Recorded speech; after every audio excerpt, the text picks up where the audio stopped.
इस घर की औरतों को तो छोड़ने की आदत है, और ये बुआ जी को भी तो छोड़ दिया था ना उनके पति ने। तब से लेकर आज तक यहीं रह रही हैं। उसी तरह मंजुला भी हमेशा के लिए यहीं रह जाएगी, और फिर ये घर छोड़ी हुई औरतों का घर बन जाएगा।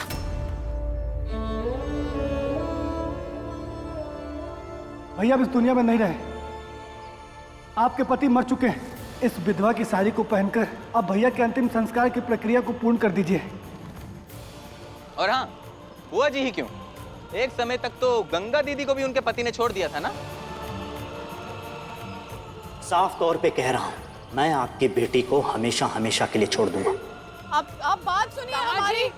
बहुत मनाने के बाद, समझाने के बाद वो उनको यहाँ से लेकर गए थे, पर बाद में उनको भी उनकी गलती का एहसास हुआ था, पर बेचारे मर ही गए। पर मैं वैसा नहीं हूं। एक बार अगर मैंने छोड़ दिया तो दोबारा मानने वाला नहीं हूं। तो ध्यान रखिएगा कि अगली बारी मंजुला की ना हो।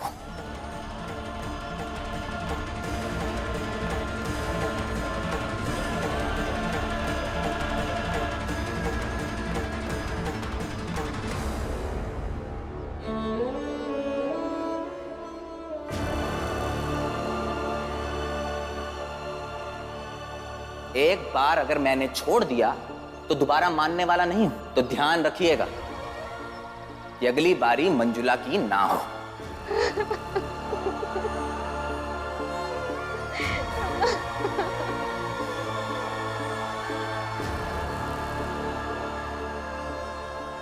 मंजुला, मंजुला,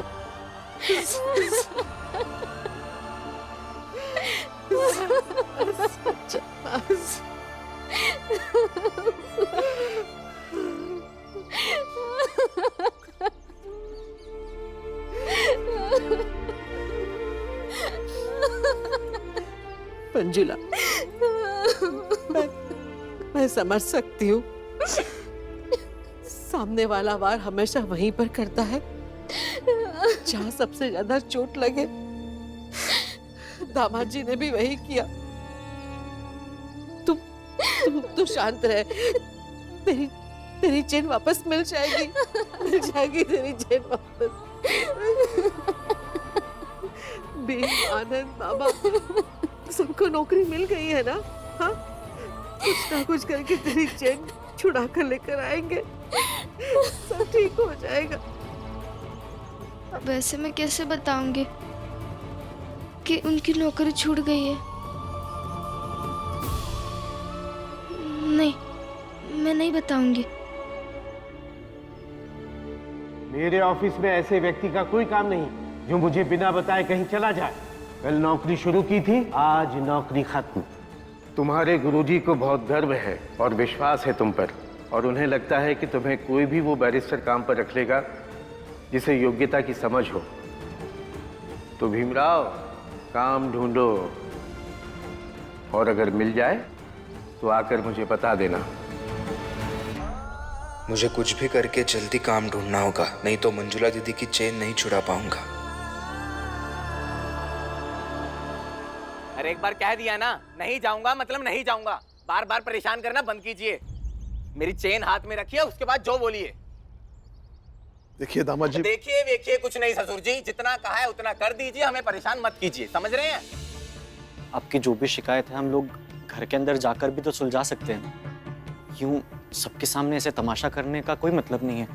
दामाद जी अंदर चलिए। ऐसे किसी की दुकान पे बैठना सही है क्या? मैं मंजुला को चाय बनाने को बोलता हूँ। अरे राम जी, चाय पानी की चिंता छोड़ दो ना। तुम्हारा दामाद हमारा दामाद, अब इस हिसाब से मेरा भी कुछ कर्तव्य बनता है कि नहीं? तुम खाली असली समस्या को खत्म करो। लीजिए दामाद जी, चाय पीजिए, दिमाग को ठंडा कीजिए, चाय मिल जाएगी। हाँ, राम जी करेगा कुछ ना कुछ जुगाड़।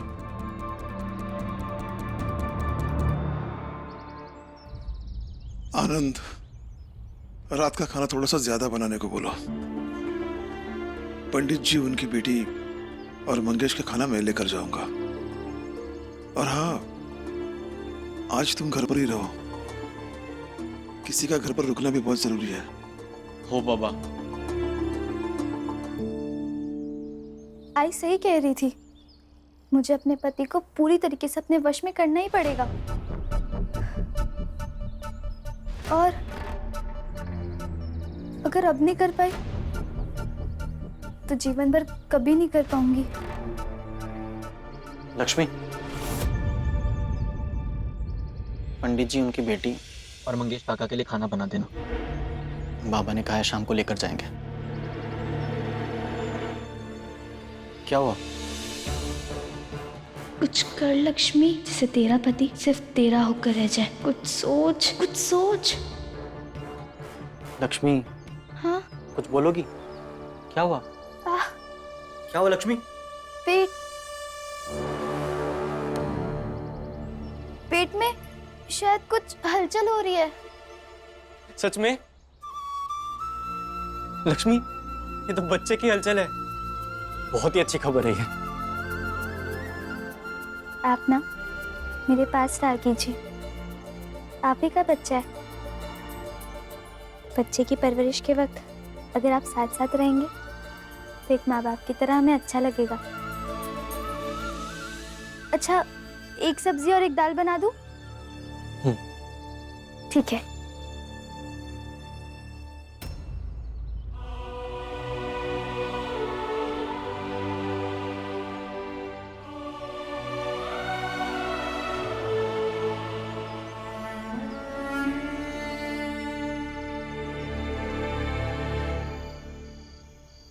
बेटी हिम्मत रख बेटी, तेरे बाबा और भीम दवा लाने गए हैं, वो आते ही होंगे। घबरा मत बेटी, हिम्मत रख। मंगेश,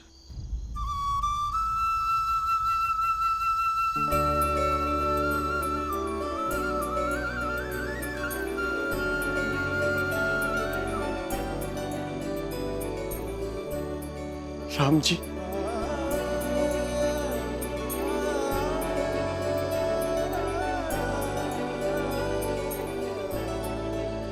राम जी, कैसे हैं आप? ठीक हूं, चल रहा है। आप बताइए, आप कैसे हैं? बस ठीक ही हूँ राम जी। आप और भीमराव जब सतारा में रहते थे तो सतारा की बात ही कुछ और थी। अब वो बात नहीं है। बीते हुए दिन हमेशा अच्छे ही लगते हैं। सही कह रहे हो राम जी आप। अब वो दिन लौट के कभी नहीं आएंगे। खैर, बीते हुए बातों को छोड़ो। मैं आप सबके लिए खाना लेकर आया हूं, लीजिए।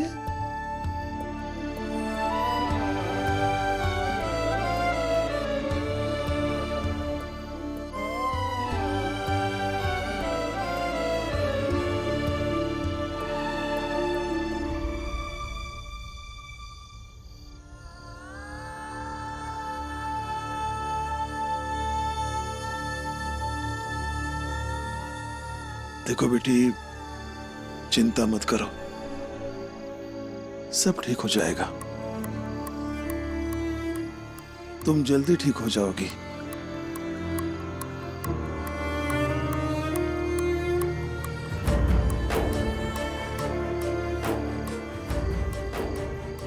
ये भीम और पंडित जी कहाँ हैं? वो दोनों दवा लेने गए। पंडित जी, और बताइए ना सातारा के बारे में। मैं सातारा को बहुत याद करता हूँ। सातारा भी तुम्हें बहुत याद करता है भीमराव, लेकिन तुम्हारे सातारा छोड़ने के बाद सातारा में फिर सर्वज्ञ महाराज जैसा ढोंगी कभी आया नहीं। अगर कोई आया तो लोगों ने उसे स्वीकार नहीं किया। भीम, तुमने सातारा में लोगों को कुछ ना कुछ सिखाया जरूर है। मैंने भी एक बात सीखी है। जय हो, विजय हो। जो दान दे उसी का कल्याण हो।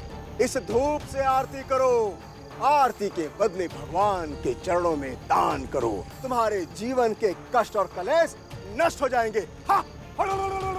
हा!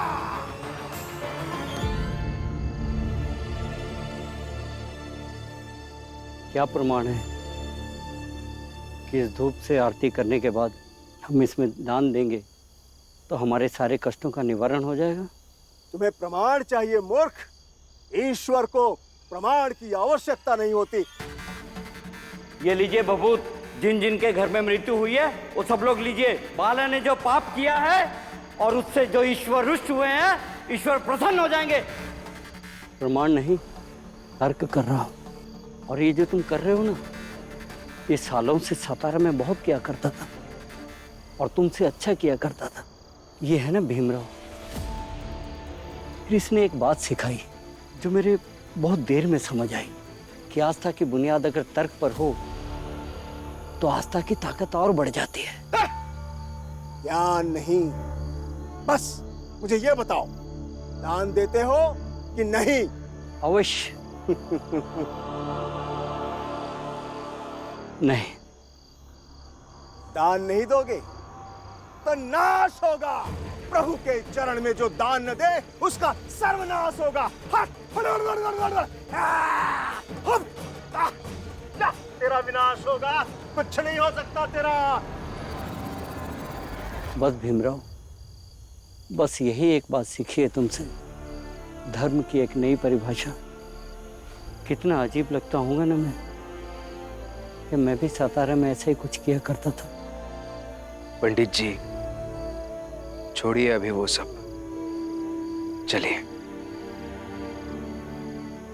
कई दिनों बाद आज पंडित जी की बेटी ने खाना खाया, अब शायद जल्दी ठीक हो जाएगी।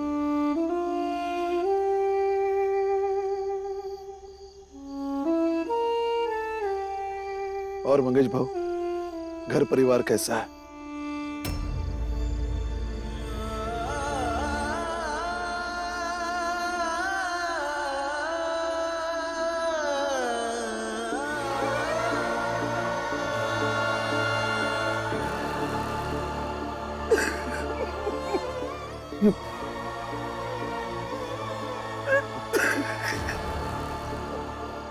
आप रो क्यों रहे हो? बताइए तो सही। क्या बताओ राम जी, आपको तो पता है ना, मेरी एक ही बिटिया थी, उसकी शादी हो गई और पिछले साल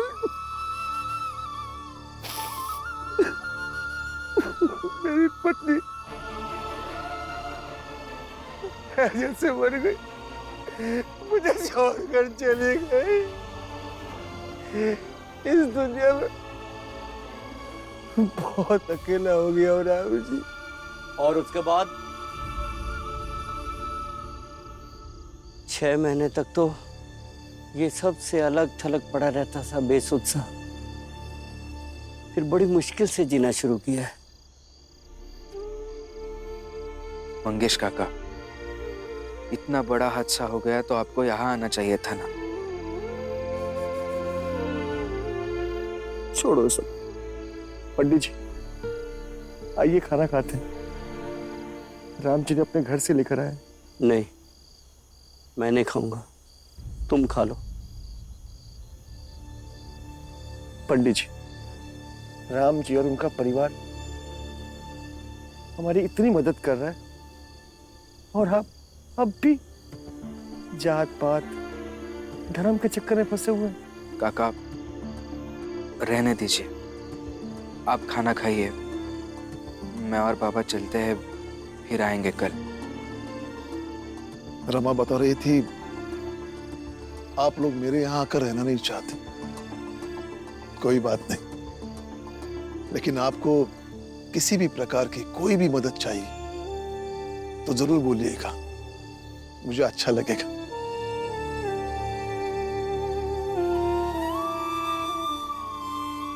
बहुत बहुत धन्यवाद राम जी। चल फिर,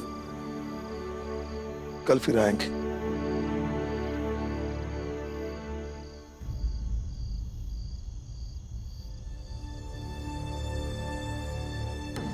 पंडित जी, ये खाना आपकी बेटी ने खाया, उसे कोई दिक्कत नहीं, मैं भी खाऊंगा। मुझे भी कोई दिक्कत नहीं। फिर आपको क्या दिक्कत है पंडित जी?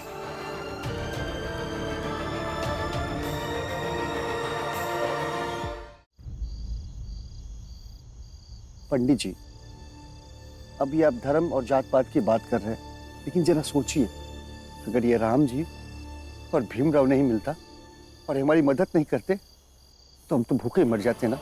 इस बंबई शहर में कौन किसका होता है, देखा ना आपने। पैसे नहीं थे तो आपकी बिटिया का इलाज भी नहीं हो रहा था।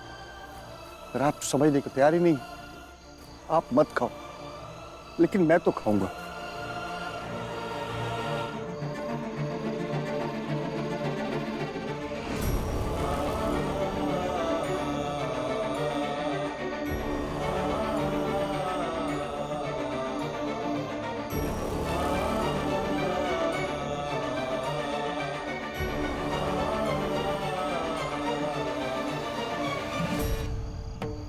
जब से इस घर में शादी हुई है ना, जिंदगी नरक हो गई है। परेशान सा रहता हूं, बीवी से नहीं, ससुराल वालों से। अरे आपने सुना होगा कि ससुराल वाले बेटी के लिए कुछ भी कर देते हैं, पर यहाँ ससुराल वाले अपनी खुशी के लिए बेटी की चैन बेच दी। अरे ये घर ही ऐसा है। हाँ, और उस पर से ये भीम सबसे बड़ा स्वार्थी है। ये अपने पढ़ाई के लिए भाई, बाप, घर, परिवार, मोहल्ला तक को बेच दे, लेकिन उस पढ़ाई के बदले एक वक्त की सब्जी नहीं आ सकती है। हाँ, ऐसे ही है ये लोग।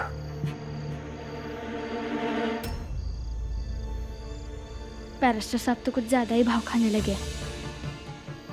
जब मन किया तो रख लिया, जब मन किया तो निकाल दिया, और अब तो शर्त बताने लगे, किसी और के पास जाके काम करके दिखाओ तब मानो।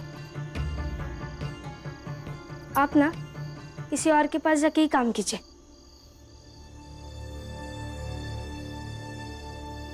मैंने घर में नहीं बताया कि आपको नौकरी से निकाला है। पहले से ही सब परेशान है, और ऊपर से मंजुला दीदी के पति भी आ गए। रमा, रमा,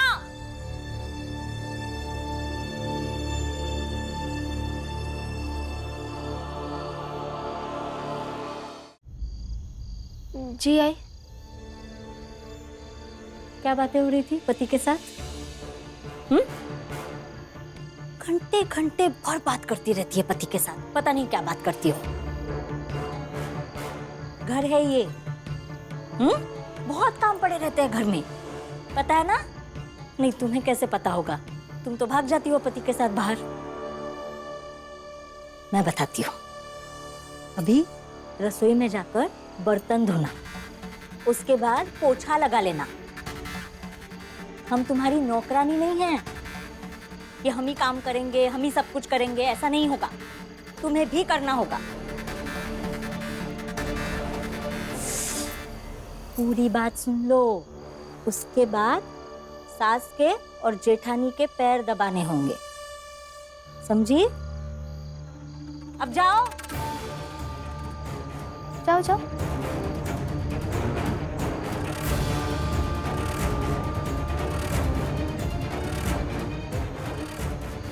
अब लगा रही हूँ ना, ठीक से लगाऊं।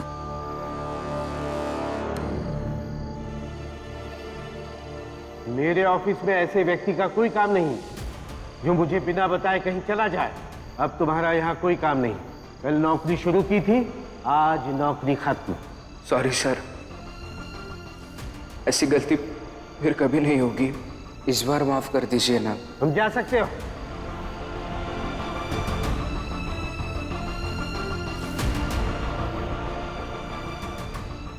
ऐसा कौन बैरिस्टर है जिसने तुम्हें नौकरी से निकाल दिया? मूर्ख है क्या वो? क्या उसे तुम्हारी योग्यता दिखाई नहीं दी? अरे तुम्हें तो कोई भी ऐसा वकील अपने पास रख लेगा जिसे योग्यता की समझ हो। देखते हैं भीम को किसी और बैरिस्टर के यहाँ काम मिलता है या नहीं। बैरिस्टर साहब, भटक भटक कर विकल्प तलाशने से व्यक्ति को कभी स्थायित्व नहीं मिलता है। मैं किसी भी दूसरे बैरिस्टर के पास काम मांगने नहीं जाऊंगा। कल सुबह फिर से आप ही के पास आऊंगा और ये भी देखूंगा कि आप मुझे कब तक माफ नहीं करते।